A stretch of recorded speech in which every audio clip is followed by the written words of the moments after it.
Alhasil, ada trainee yang punya skill bagus, sangat baik sekali, namun gagal bertemu juri, dan ia juga menandatangani kontrak bersama dengan Yue Kai, bahwa Hoyeon bukanlah satu-satunya artis Korea yang sering mendapatkan body shaming dari netizen Indonesia.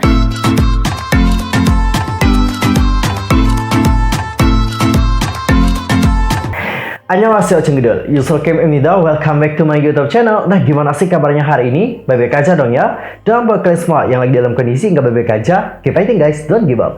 Oke Cing, untuk hari ini kita akan bahas tentang topik-topik terhangat seputar dunia per-K-popan yang pastinya sangat sayang banget untuk dilewatkan. Dan supaya kalian nggak ketinggalan update informasi terbarunya, yuk buruan subscribe channel aku sekarang juga. Dan jangan lupa juga dong buat like, comment, dan share kepada teman-teman yang lain. Dan berikut adalah informasi selengkapnya. Oke, untuk berita pertama kita akan mulai dulu membahas tentang Soyeon yang kecewa dengan voters di My Teenage Girl. Program terbaru dari MBC, My Teenage Girls, menampilkan 83 trainee dari Korea Selatan, Jepang, Cina, dan juga negara-negara lainnya. Nah, di program tersebut setiap trainee akan menunjukkan keterampilan yang dimiliki, mulai dari menyanyi, menari, dan juga rap. Peserta pelatihan juga akan dibagi menjadi 4 kategori berdasarkan usia. MBC sendiri bekerja sama dengan Navel dan juga Han Dongchul, yang mana Han Dongchul ini pernah memproduksi kompetisi K-pop Mnet Produce 101. Acara ini juga disebut-sebut sebagai konsep baru dengan sebelumnya menayangkan prequel Hesitation Before Going to School, di mana psikiater Oh Eun-young muncul dalam peran keibuan untuk menginspirasi para kontestan. Adapun untuk juri dan mentornya adalah para artis legendaris dari Korea. Ada penyanyi yang menjadi aktris musikal Ok Jo-hyun, lalu ada juga Kwon Yuri dari Girls' Generation, Soyeon Chi-idol, dan dancer Aiki akan menjadi mentor para kontestannya. Sementara untuk aktor Yoon Kyung-san akan melakukan debut sebagai MC di acara itu. MBC juga telah menayangkan episode perdananya pada Minggu tanggal 28 November.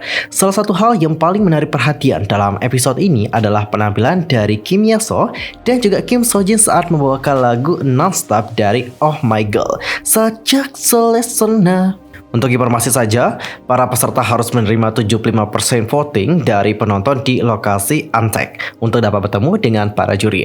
Alhasil, ada trainee yang punya skill bagus, sangat baik sekali, namun gagal bertemu juri dikarenakan penonton di studio tidak menekan tombol untuk memilih mereka. Dalam kasus Kim Yeso dan juga Kim Sojin, keduanya menampilkan visual yang luar biasa dan juga sangat menyegarkan. Namun nada mereka saat bernyanyi sangat tidak stabil, dan mereka juga beberapa kali melewatkan irama. Perlawanan dengan visual mereka yang sangat menawan dan juga ekspresi mereka yang sangat bagus. Kurangnya kemampuan bernyanyi mereka membuat para penonton dan juga dewan juri kecewa. Kendati demikian, mereka menerima banyak vote hingga berhasil melewati tahap evaluasi pertama. Jong Soyeon, Chi-idol selaku juri bahkan ikut miris dengan hal ini. Dia berkomentar, "Aku pikir anggota tim evaluasi Antek tidak dapat mendengar pertunjukan. Itu adalah penampilan terburuk yang kulihat hari ini. Ada trainee dengan keterampilan bagus yang tidak dapat kami atau juri temui dikarenakan mereka tidak bisa melewati babak pertama. Karena ini adalah tempat untuk mengevaluasi trainee yang berjuang untuk impian mereka, kupikir audiens memberikan evaluasi yang tidak bijaksana dan juga sebenarnya harus bertanggung jawab." By the way, honestly ya, aku juga takut jika hal ini akan membuat Soyeon mendapatkan hate comment karena orang-orang kebanyakan kurang literasi dan juga hanya menjudge dari satu arah. Aku takutnya banyak yang menduga bahwa Soyeon ini tidak suka dengan peserta trainee-nya. Padahal kenyataannya adalah dia itu hanya merasa miris melihat para voters yang tidak bisa menilai secara bijak. Ada trainee yang bagus tapi tidak di-vote. Untuk Kim Yeso dan Kim Sojin, mereka juga masih muda dan punya potensi. Aku harap mereka mengembangkan kemampuan mereka dikarenakan telah diberikan kesempatan oleh yang nge-vote. Dan buat kalian yang mungkin agak kecewa juga, jangan sampai hate trainee-nya karena mereka juga di sini yang memilih adalah para votersnya guys. Dan dengan hal ini banyak juga netizen, terutama netizen internasional, yang mempertanyakan apakah visual sebenarnya lebih penting kalau dibandingkan dengan talent. Tak dapat dipungkiri, memang bahwa visual menjadi daya tarik utama. Seperti yang sudah kita bahas sebelumnya, saking pentingnya visual, banyak dari orang-orang bahkan sampai melakukan yang namanya operasi plastik. Namun jika visual tanpa bakat, tentu saja ujung-ujungnya juga akan mendapatkan hate comment. Karena seperti yang aku lihat, banyak banget idol K-pop yang punya visual yang sangat bagus, tapi mereka juga terus mendapatkan hate comment dikarenakan dianggap kurang. Dan ada sebuah kasus di mana ada seseorang yang punya bakat, talented banget baik dari suara dan juga dance, tapi dia itu agak kurang konotis dikarenakan visualnya dianggap kurang.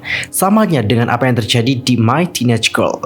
Mungkin dikarenakan visual mereka yang dianggap agak kurang, padahal udah cantik sih ya sebenarnya, tapi mereka mendapatkan push yang kurang sehingga mereka tidak lolos. Dan bahkan Cinggu ada kasus di mana idol yang sangat berbakat dan juga talented banget, tapi dikarenakan visual dia dianggap kurang, dia itu selalu mendapatkan hate comment setiap harinya. Dan ini membuat dirinya menjadi insecure. Salah satu idolnya adalah Chaeryeong, dan bahkan sang ibu juga meminta agar netizen berhenti memberikan hate comment kepada putrinya dan juga terus mengkritik tentang visualnya. Untuk Soyeon sendiri juga pernah mengikuti program Survival sebelum debut bersama Danger Idol. Dulunya ia mengikuti Produce 101 dan final rank-nya adalah kalau nggak salah sih 20. Jadi Soyeon juga tahu betul bagaimana berada di program Survival. Bahkan dia juga pernah secara belak-belakan mengatakan dirinya tak terlalu senang mengikuti program seperti ini. Lebih tepatnya ia mengatakan, aku bergabung dengan acara itu ketika aku usianya 19 tahun. Aku harus menari dengan seragam merah muda ini. Saat itu aku tidak merasa itu adalah sesuatu yang inginkan. Aku terus-menerus harus berhenti sejenak untuk memeriksa kenyataan. Aku ingin bermusik, tetapi di sana aku harus melakukan apa yang diperintahkan. Aku terus berpikir, apakah menjadi penyanyi K-pop benar-benar seperti ini? Dan yang perlu kita pertanyakan adalah apakah sistem voting benar-benar efektif?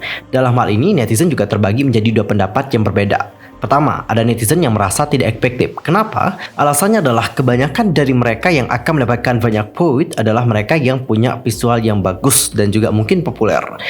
Sedangkan trainee yang berbakat itu akan tersingkir, entah itu dikarenakan visual ataupun popularitas yang dianggap kurang. Sedangkan di sisi lain, voting juga menjadi salah satu cara yang efektif. Karena tujuan pembentukan sebuah grup bagi agensi adalah untuk mendapatkan keuntungan yang banyak. Dengan voting, mereka tahu mana yang potensial dan juga dapat memberikan keuntungan bagi mereka.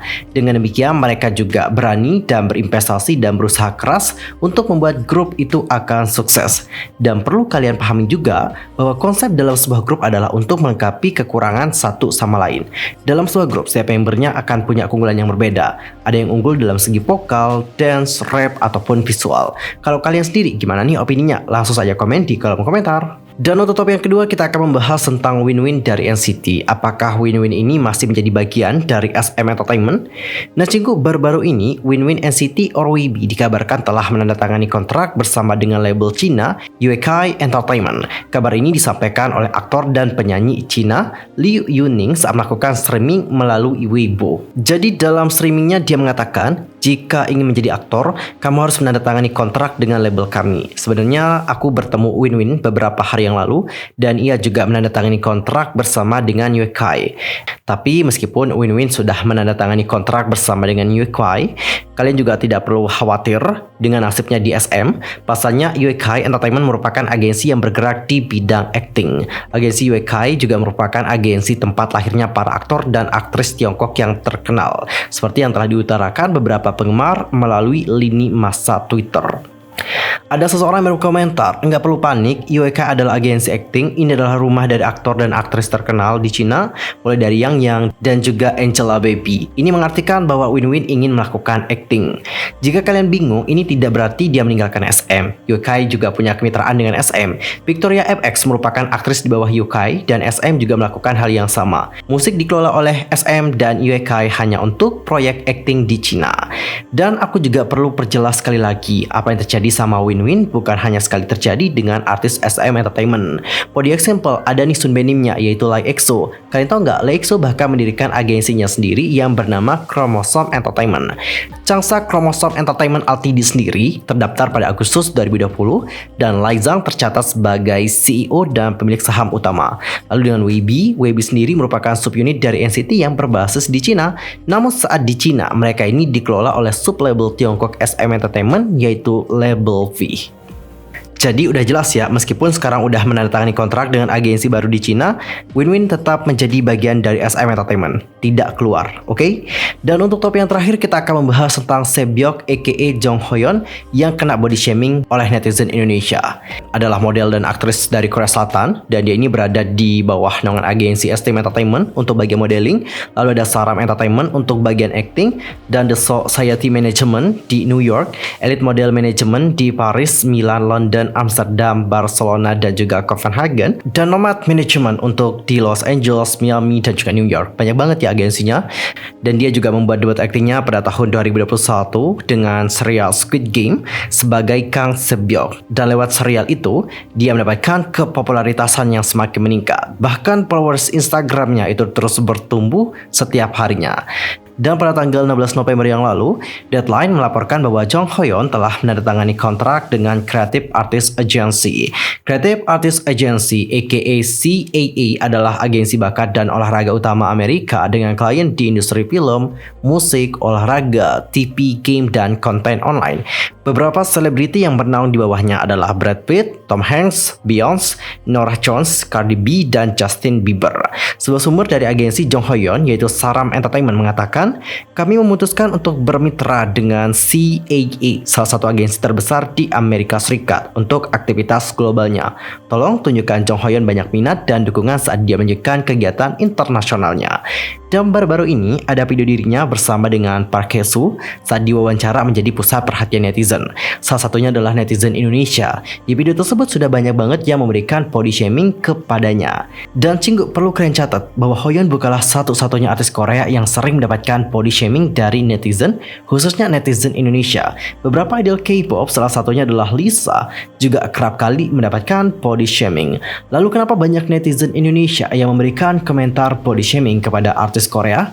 Ada beberapa alasan. Salah satunya adalah tentang standar kecantikan yang ada di Indonesia dan di Korea itu berbeda. Di Korea, punya badan yang kurus dianggap cantik, tapi di Indonesia mereka kerap kali disebut cantik saat punya tubuh yang berisi. Di Korea, kalau ada artis yang punya badan yang berisi, mereka kerap kali diberikan komentar negatif yang mengarah pada body shaming. Namun di Indonesia adalah sebaliknya. Lalu, apakah hal ini dapat kita anggapkan sebagai hal yang lumrah? Tentu saja tidak, karena ini sudah mengarah kepada yang namanya body shaming, dan ini sudah termasuk hal yang sangat negatif. Dan seharusnya orang-orang di seluruh dunia punya kesadaran untuk menghargai sesama. Entah mereka punya badan yang kurus kah atau gemuk kah, intinya tak sepantasnya ada netizen yang menghakimi mereka dikarenakan bentuk badan mereka. Lalu Cinggu, gimana opini kalian tentang hal yang satu ini? Langsung saja sampaikan di kolom komentar. Oke Cinggu, sekian aja untuk hari ini. Aku mohon maaf banget kalau ada kesalahan nih baik dalam ucapan, sikap, tindakan, dan sebagainya. I'm so sorry. Dan mungkin ada kesalahan informasi. Jangan suka-suka untuk koreksi aku dengan cara komen di bawah. See you next time. Annyeong. Kamsahamnida. Goodbye.